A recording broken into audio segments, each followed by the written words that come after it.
So plants will have the same base health as aquas. Hey guys, back again today with a quick one for you, but a super important one if you want to maximize your chance of preserving your money in the next few months. Okay, what am I talking about? Talking about breeding.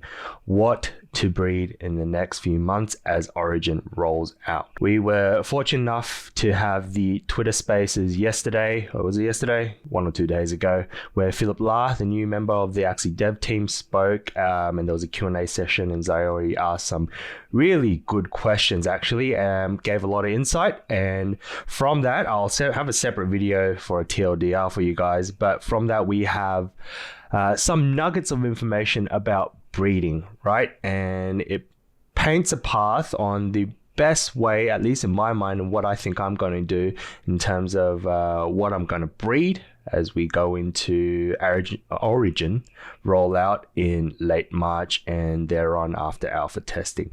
What is that? That is breeding pure Axies, none of that muggle stuff, pure China white Axies. Okay, we know that pure Axies have held up in the past, but the past is completely different from the future. In the past, we have held it up because, well, that's what people like, but you'd be surprised as we go into it a bit more, it's probably the same rationale. What am I talking about, right? Okay, so what they said was that it did not sound like breeding is going away. That's a tick. It did not sound like the breeding is going to be modified in any form. They're not releasing new classes. If you go ahead, I think it's still recorded. If you listen to it for the next 30 days, it sounds like breeding is status quo. The only thing changing, well, there are a lot of things changing, but the main thing changing in Origin is the battle dynamics, right? We've got that fast-paced battle where you don't have to calculate your card play anymore. The cards mostly get recycled, as well as energy gets recycled every turn. So you're really planning for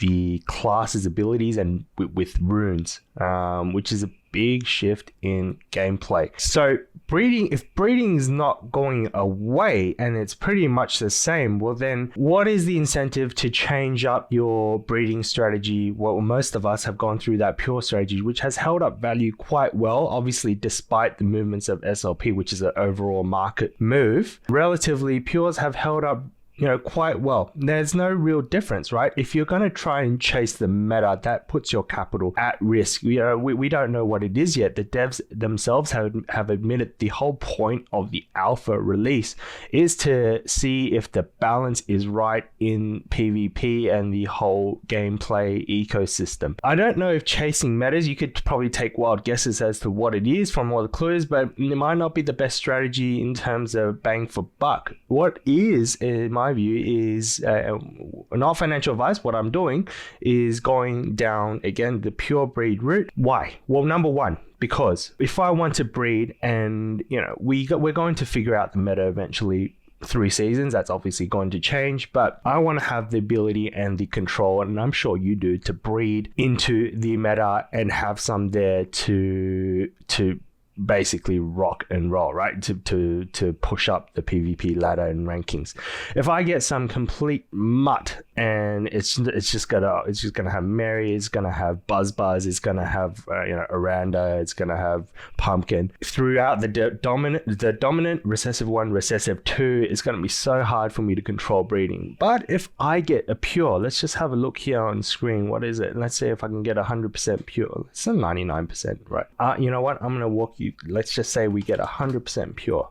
I think you guys know where I'm going with this, right? You can line up the dominant recessive 1, recessive 2 to be the same genes or skill set, and it'd be a lot easier to breed that specific skill. So you have a lot more control, all right? If I can find one for you. Let's look at this one here. Risky fish, risky fish, risky fish. What if that risky fish becomes an important card for us to play and win battles? Well, it's going to be a lot easier for me to have this one to breed with another risk, something else that's in meta. Let's just call it bone sail. I want a risky fish and bone sail. Is that bone sail? Let's just go with something else like pumpkin. I don't know why we ever do that, but let's just say we do risky fish and pumpkin. Well, I want to make sure I maximize the chance of getting that. Whereas if I get something with like a dominant recessive 1, recessive 2 that are completely different, it's going to be a lot harder for me to mold and control, right? So that is by far the biggest reason why I'm going down that route. And I think that's a logical route, which means a lot of people probably think of that and want pure breed Axies in the future. Right. Who knows what's going to come out in land gameplay at this stage, but let's park that. At least for Origins, this is what we know. Also, that was leaked on the Twitter Spaces discussion where that pure Axies will be able to equip different runes. That is interesting. There's going to be neutral runes and there's going to be, I guess, runes that are more specific and can be equipped by more pure Axies.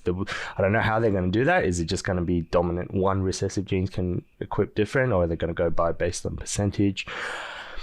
It's probably going to be dominant if think about it, because this other way might be a bit challenging because you need Freak's Axie extension to see it. So, but we'll see. But Zoe asked that question and Philip responded that there's likely going to be that. Obviously, they caveat that things will always change because they need that flexibility, right, as they test the game. The last thing I want to talk about is that they mention and leak that the base health for every class of Axie will be the same. So plants will have the same base health as Aquas.